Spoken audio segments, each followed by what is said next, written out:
sekarang tibalah saatnya kami meminta persetujuan fraksi-fraksi terhadap rancangan undang-undang tentang perubahan atas Undang-Undang Nomor 34 Tahun 2004 tentang Tentara Nasional Indonesia. Apakah dapat disetujui untuk disahkan menjadi undang-undang? Sidang paripurna DPR resmi mengesahkan revisi Undang-Undang TNI. Pemirsa, DPR RI mengesahkan revisi Undang-Undang Nomor 34 Tahun 2004 tentang TNI. Bukan bersamaan dengan gelombang aksi penolakan masyarakat sipil terhadap rancangan undang-undang tersebut karena dianggap akan menghidupkan kembali dui fungsi ABRI. Kita sudah tahu bagaimana penguasa hari ini berupaya memperkuat legitimasi kekuasaannya dengan memperkuat bagaimana beberapa waktu kemarin efisiensi anggaran terjadi. Itu dialokasikan ke Danantara katanya untuk memperkuat satu bangunan ekonomi Indonesia. Tahun 1998 menjadi titik balik bagi Indonesia. Reformasi tidak hanya menggulingkan rezim Orde Baru, tetapi juga menata ulang peran TNI dalam pemerintahan. Militer yang sebelumnya memiliki peran dominan di ranah sipil, akhirnya ditarik kembali ke fungsi utamanya, yaitu menjaga pertahanan negara. Namun, lebih dari 2 dekade setelah reformasi, muncul revisi Undang-Undang TNI yang mengundang kontroversi. Beberapa pihak menilai revisi ini berpotensi membuka kembali celah bagi militer untuk terlibat di ranah sipil, sesuatu yang dulu menjadi momok di era Orde Baru. Ketakutan ini bukan tanpa alasan. Sejarah mencatat bagaimana dominasi militer di pemerintahan pernah membatasi kebebasan sipil dan memperkuat kontrol negara terhadap masyarakat. Kini, dengan adanya revisi Undang-Undang TNI, muncul pertanyaan besar. Apakah ini langkah maju untuk stabilitas negara? Ataukah ini sebuah kemunduran yang berpotensi menghidupkan kembali bayang-bayang masa lalu?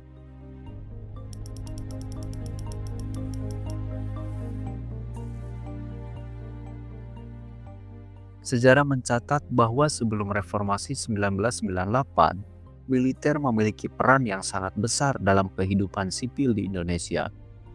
Selama lebih dari 3 dekade di bawah kepemimpinan Soeharto, TNI yang saat itu masih bernama ABRI tidak hanya bertugas menjadi pertahanan negara, tetapi juga terlibat aktif dalam politik dan pemerintahan. Melalui konsep dui fungsi ABRI, militer tidak hanya bertugas di bidang pertahanan dan keamanan, tetapi juga mengisi berbagai posisi strategis di pemerintahan.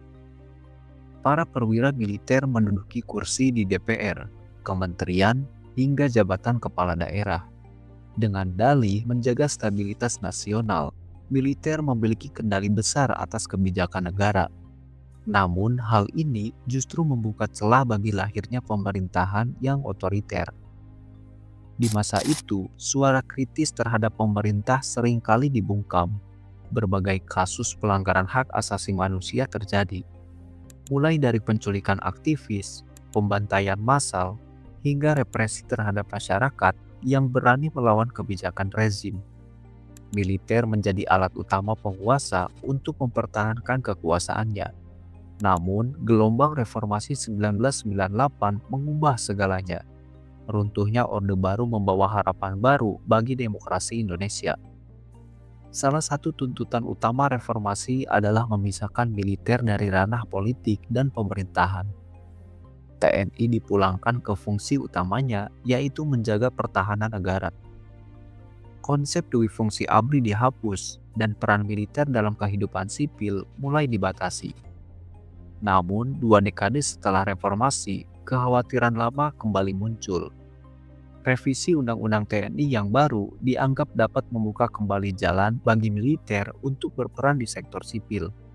Sejumlah pihak menganggap ini sebagai ancaman terhadap demokrasi, karena berpotensi mengembalikan pola kekuasaan ala Orde Baru. Masyarakat yang pernah mengalami masa kelam di bawah pemerintahan yang dikendalikan militer tentu merasa was-was. Sejarah telah membuktikan bahwa ketika militer terlalu banyak terlibat dalam politik dan pemerintahan, kebebasan sipil seringkali menjadi korban. Apakah revisi ini merupakan langkah maju untuk stabilitas negara? Ataukah ini justru sebuah ancaman yang bisa membawa kita kembali ke era yang pernah kita perjuangkan untuk ditinggalkan?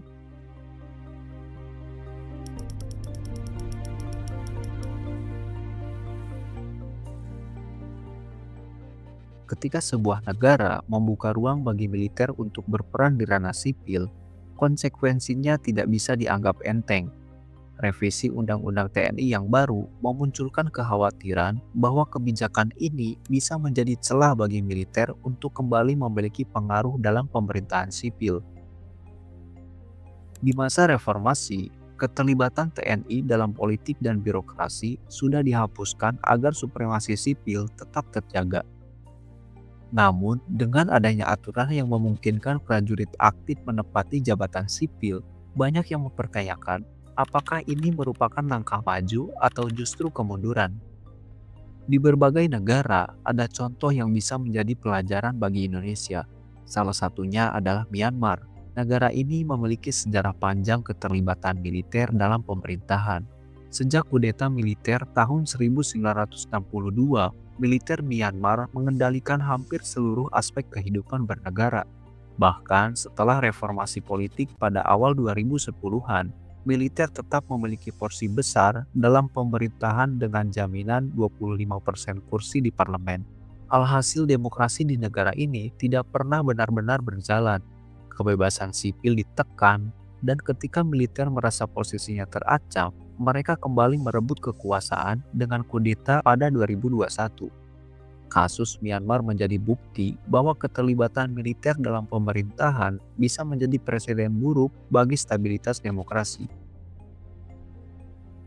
Contoh lain yang patut diperhatikan adalah Mesir.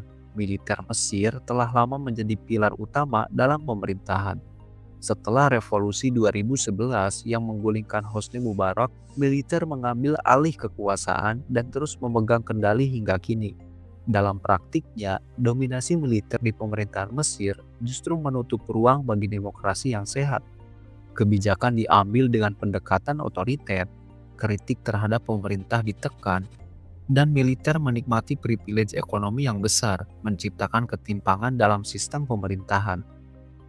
Keberadaan militer dalam jabatan-jabatan sipil juga menyebabkan minimnya akuntabilitas karena mereka lebih loyal terhadap institusinya dibandingkan terhadap rakyat. Lalu bagaimana dengan Indonesia? Jika revisi Undang-Undang TNI benar-benar memberikan ruang lebih bagi prajurit aktif di ranah sipil, apakah kita tidak sedang menuju arah yang sama dengan Myanmar atau Mesir? Sejarah telah membuktikan bahwa demokrasi yang sehat membutuhkan pemisahan yang jelas antara militer dan sipil. Jika batas ini menjadi kabur, maka risiko kontrol otoriter, penyalahgunaan kekuasaan, dan terkikisnya kebebasan sipil bisa menjadi kenyataan. Disinilah letak kekhawatiran besar banyak pihak. Militer adalah institusi yang dibangun dengan prinsip hierarki dan komando. Sementara pemerintahan sipil idealnya dijalankan dengan transparansi dan akuntabilitas. Jika keduanya dicampur dalam satu sistem, siapa yang bisa menjamin bahwa prinsip demokrasi tetap dijunjung tinggi? Apakah kita benar-benar siap menghadapi konsekuensi dari langkah ini?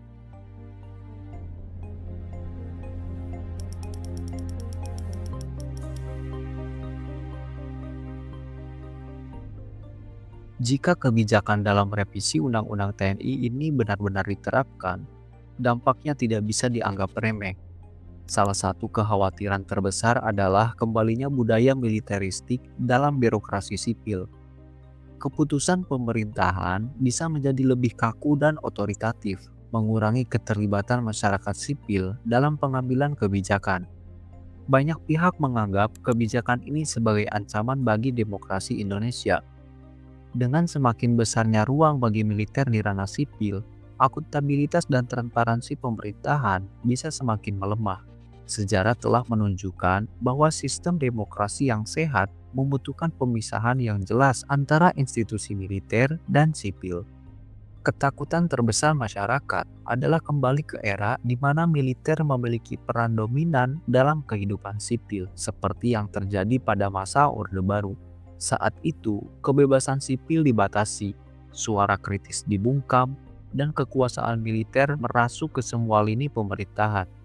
Terlepas dari alasan yang melatar belakangi kebijakan ini, satu hal yang pasti, perubahan ini akan membawa dampak besar bagi masa depan Indonesia.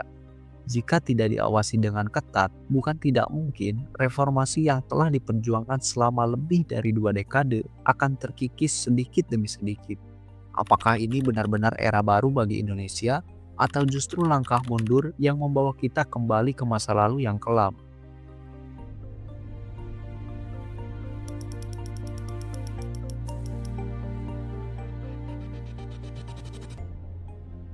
Sejak reformasi 1998, Indonesia telah berusaha membangun sistem pemerintahan yang lebih demokratis dengan membatasi peran militer di ranah sipil.